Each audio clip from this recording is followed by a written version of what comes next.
আমি বাকি জীবনটা এভাবেই থাকতে চাই। আগে রুমিন ফারহানার বিয়ে, পরে নির্বাচন। সোশ্যাল মিডিয়ায় উকি মারলে এখন এমন মন্তব্য ভেসে বেড়ায়। বয়স হলেও বাংলাদেশের যেসব রাজনীতিবিদ বিয়ে করেননি, রুমিন ফারহানা তাদের মধ্যে অন্যতম। কিন্তু জানেন কি, ৪৪ বছর বয়সেও কেন এখনো তিনি বিয়ের পিঁড়িতে বসেননি? এর পেছনে বেশ কিছু কারণ আছে। বেশ কিছুদিন ধরে রুমিন ফারহানা ব্যক্তিগত একটি বিষয় অর্থাৎ বৈবাহিক জীবন নিয়ে মানুষের ব্যাপক আগ্রহ লক্ষ্য করা গেছে। এ বিষয়ে কয়েক বছর আগে বেসরকারি একটি টেলিভিশনে কথা বলেছিলেন রুমিন ফারহানা। তিনি জানিয়েছিলেন পেশাগত ও রাজনৈতিক জীবনের ব্যস্ততায় বিয়ে করার সময় পাননি। বিষয়টি ব্যাখ্যা করতে গিয়ে তিনি বলেছেন, পারিবারিক একটি বড় দায়িত্ব তার উপর ছিল। বাবা মাকে তিনি একাই দেখাশোনা করেছেন, সংসারটা তার একা টানতে হয়। অর্থাৎ গত ১০-১৫ বছর ধরে তিনি অনেক ব্যস্ত। এই কারণে নিজেকে নিয়ে ভাবার সময় পাননি। তাকে প্রশ্ন করা হয়েছিল, সময় তো এখনো পেরিয়ে যায়নি। বিএনপির এই নেত্রীর উত্তর ছিল, বিয়ের সময় বহু আগেই পেরিয়ে গেছে।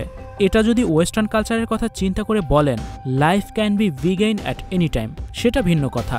কিন্তু আমাদের এই সংস্কৃতিতে মনে হয় না সময় আছে। আমি আসলে এটা নিয়ে ভাবছিও না।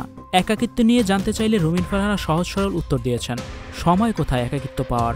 একাকিত্ব তো পাওয়াই হয় না। পুরো বাসার দায়িত্ব পালন, পার্টির কাজ, গণমাধ্যমের সঙ্গে প্রতিনিয়ত কথা বলা, লেখালেখি করার পর সময় হাতে থাকে না, সময়ের খুব টানাটানি। ব্যস্ততার মাঝে কারো কাছে সময় চান কিনা এমন বিষয়ে গণমাধ্যমকে তিনি বলেন, আমার তো দেওয়ার মতো সময় থাকতে হবে। তাছাড়া কাজ না থাকলে নেটফ্লিক্স আছে, মাঝে বন্ধুবান্ধব আছে, সময় কেটে যায়। রুমিন ফারহানা আরও জানিয়েছেন, সামাজিক যোগাযোগ মাধ্যমে আমার নিজের সম্পর্কে নতুন অনেক তথ্য পাই, যা আমি নিজেও জানি না। যে পরিবারে বেড়ে উঠেছি সেখানে বিয়েটা মুখ্য বিষয় ছিল না।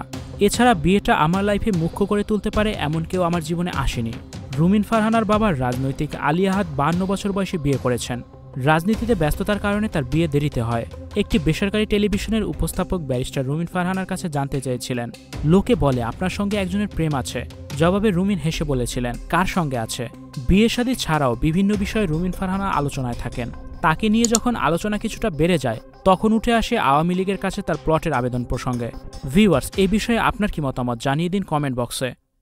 Icon Focus 24 TV, powered by 4D Fourth Dimension। আমাদের চ্যানেলটি সাবস্ক্রাইব করে আমাদের সাথে থাকুন।